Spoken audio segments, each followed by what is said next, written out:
എന്താ പറയും? ആരാ പറഞ്ഞത് നിങ്ങൾക്ക് മുബാ തോമസുമായിട്ട് എനിക്ക് പ്രശ്നമാണെന്ന്? ഈ സീറ്റിന്റെ കാര്യത്തില് പാർട്ടി എല്ലാ കാലത്തും ഇത്തരത്തിലുള്ള ചർച്ചകൾ നടത്താറുണ്ട്. താല്പര്യമുള്ള ആളുകളുണ്ടാകും, അതിന് ശ്രമിക്കുന്ന ആളുകളുണ്ടാകും. അങ്ങനെ ശ്രമിക്കുന്ന എല്ലാ ആളുകൾക്കും കിട്ടാറില്ല.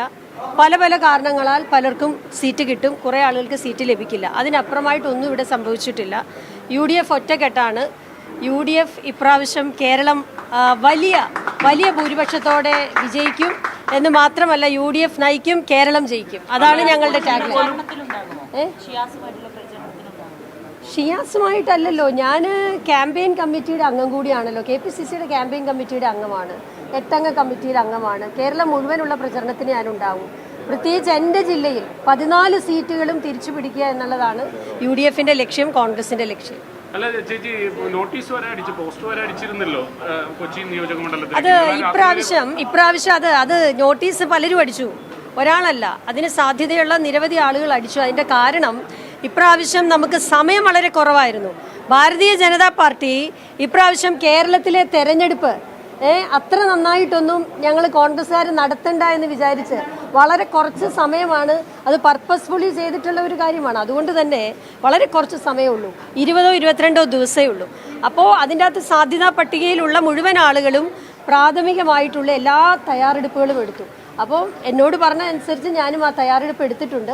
അത് പിന്നീട് മറ്റൊരു തീരുമാനമാണ് വന്നിരിക്കുന്നത്, അതിനനുസരിച്ച് നിൽക്കുക എന്നുള്ളതാണ്.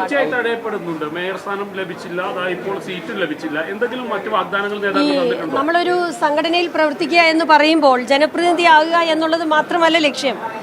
ഈ കോൺഗ്രസ് എന്ന വലിയ പ്രസ്ഥാനത്തിന് നൂറുകണക്കിന് ആളുകൾ പ്രവർത്തിക്കുന്നുണ്ട്, നൂറുകണക്കിന് പ്രവർത്തകർ പ്രവർത്തിക്കുന്നുണ്ട്. അപ്പോൾ അവർക്കെല്ലാവർക്കും സീറ്റ് ലഭിക്കുന്നില്ല, എല്ലാവരും ജനപ്രതിനിധിയാകുന്നില്ല. അതാകാത്ത നൂറുകണക്കിന് ആളുകളുടെ പ്രവർത്തനമാണ് ഈ സംഘടനയുടെ ശക്തി എന്ന് പറയുന്നത്. അപ്പോൾ ഞാൻ അതിലൊരു പ്രതിനിധിയാണ്. അതെല്ലാ തെരഞ്ഞെടുപ്പിലും എല്ലാ തെരഞ്ഞെടുപ്പിലും വിന്നബിലിറ്റി തന്നെയാണ് മാനദണ്ഡം. വിന്നബിലിറ്റിയുള്ള ഒന്നിലധികമല്ല, വളരെയധികം സ്ഥാനാർത്ഥികളുള്ള ഒരു മഹാപ്രസ്ഥാനമാണ് കോൺഗ്രസ്. നമ്മളെപ്പോഴും പറയുന്ന പോലെ നേതൃത്വ ബാഹുല്യമുള്ള ഒരു പ്രസ്ഥാനമാണ് കോൺഗ്രസ്. ഒരേ നിയോജക മണ്ഡലത്തിൽ തന്നെ ഇപ്പം ഇവിടെ നിൽക്കുന്നവരിൽ എത്ര പേര് ഇതിന് പര്യാപ്തമായ, ഇതിന് കഴിയുന്ന ആളുകളുണ്ടെന്നാണ് നിങ്ങളുടെ വിചാരം? ഇവിടെ നിൽക്കുന്ന ആളുകളെ നിങ്ങൾ നോക്കൂ, 30 വർഷവും 40 വർഷവും പ്രവർത്തിച്ച ആളുകൾ ഇവിടെ നിൽപ്പുണ്ട്. പക്ഷേ എല്ലാവർക്കും കൂടെ സ്ഥാനാർത്ഥിയാകാൻ പറ്റില്ല. അതുകൊണ്ട് എല്ലാവരുടെയും കൂടെ പ്രതിനിധിയായിട്ട് ശ്രീമതി ഉമാ തോമസ് ഇവിടെ മത്സരിക്കും. അതിപ്പോൾ മാറിക്കൊടുക്കുക എന്ന് പറയുന്നത് പാർട്ടി തീരുമാനിക്കേണ്ട ഒരു കാര്യമാണ്. അതിനെക്കുറിച്ച് ഞാൻ പറയാൻ ആളല്ല, അത് പാർട്ടി തീരുമാനിക്കട്ടെ. എപ്പോൾ മാറണം, ആരൊക്കെ മാറണം എന്ന് തീരുമാനിക്കേണ്ട പാർട്ടിയാണ്. KPC പ്രസിഡന്റ് അല്ല, AK ആന്റണി മുതൽ എല്ലാ നേതാക്കന്മാരും ഞാനുമായിട്ട് സംസാരിച്ചിരുന്നു. ഇപ്പോൾ കുറച്ച് മുമ്പ് ഞാൻ ഇങ്ങോട്ട് വരുന്ന വഴിക്ക് AK ആന്റണി എന്നോട് വിളിച്ച് സംസാരിച്ചിരുന്നു. അതൊക്കെ പാർട്ടിയിൽ സാധാരണഗതിയിൽ സംഭവിക്കുന്ന ഒരു കാര്യത്തിനപ്പുറം മറ്റൊന്നും പുതുതായിട്ട് ഇവിടെ സംഭവിച്ചിട്ടില്ല. അപ്പോൾ ഞാൻ ഒരാളോട് ഒരു നിരാശയും പറഞ്ഞിട്ടില്ല. പാർട്ടി തീരുമാനിക്കട്ടെ എന്ന് മാത്രമേ പറഞ്ഞിട്ടുള്ളൂ. അത് നിങ്ങൾ ചില ആളുകളാണ് നിരാശയായിട്ട് അതിനെ വ്യാഖ്യാനിച്ചത്.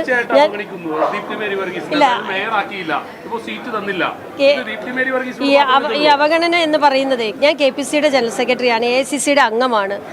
പാർട്ടിയിൽ വലിയ ഉത്തരവാദിത്തങ്ങൾ എനിക്ക് തന്നിട്ടുണ്ട്, മാധ്യമ വിഭാഗം ചുമതലയുള്ള ആളാണ്. അപ്പോൾ അതുകൊണ്ട് അവഗണന എന്ന വാക്ക് തന്നെ ഇവിടെ ഉപയോഗിക്കാൻ പറ്റില്ല. എന്നെ പാർട്ടി ഏൽപ്പിച്ചിരിക്കുന്നത് ഈ പാർട്ടിയിൽ ഇപ്പോൾ പ്രഖ്യാപിച്ചിരിക്കുന്ന സ്ഥാനാർത്ഥികളെ വിജയിപ്പിക്കുക.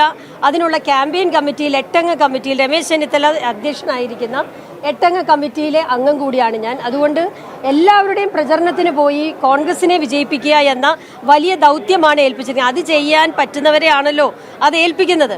അങ്ങനെ ഒരു കാര്യമുണ്ടല്ലോ. അതായത് ഇങ്ങനെ ചെയ്യാൻ, വർക്ക് ചെയ്യാൻ എനർജിയുള്ള, അങ്ങനെ വർക്ക് ചെയ്യാൻ കഴിയുന്ന ആളുകളെ പാർട്ടി ആ ദൗത്യം ഏൽപ്പിക്കും.